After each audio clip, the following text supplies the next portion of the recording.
Hey Nick, can you tell us what's wrong with this GLC? The customer broke down, and it looks like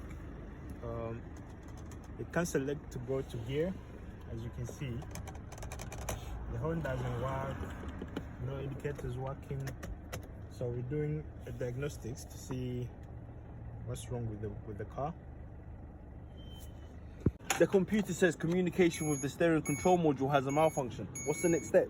The next step is to see if there's power going there. So right now I'm checking the fuses to see if there's power, and it looks like there's power everywhere. So the next step will be to change the control module itself.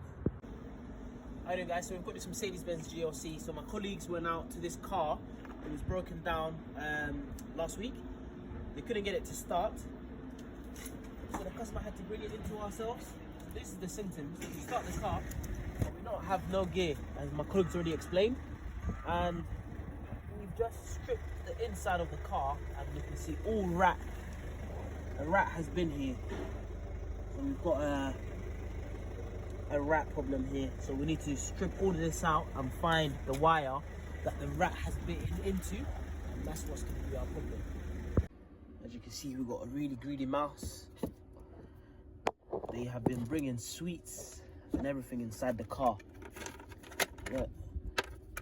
And this is what's all it's been eating.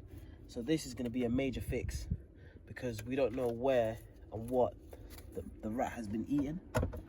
It's not here, but we can tell that it's been here, as you can see.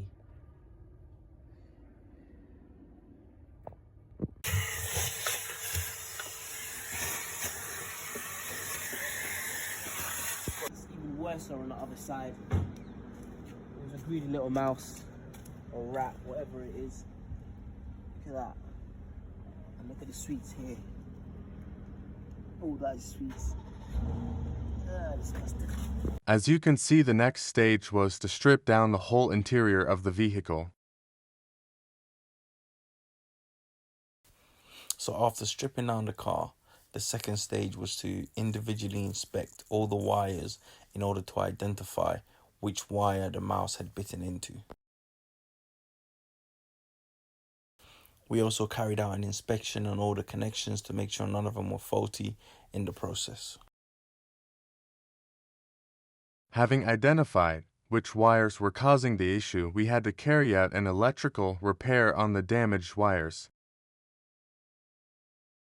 As you can see, the car now goes into reverse. As you can see, look, I can just slowly release the foot off the brake and the car rolls back, goes into park.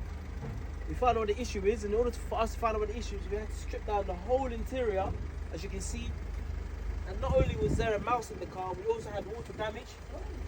As you can see, all this side was wet, so we have to clean this all up, box it back together, and give the car back to the customer. Be careful where you park, guys. Don't park next to bins.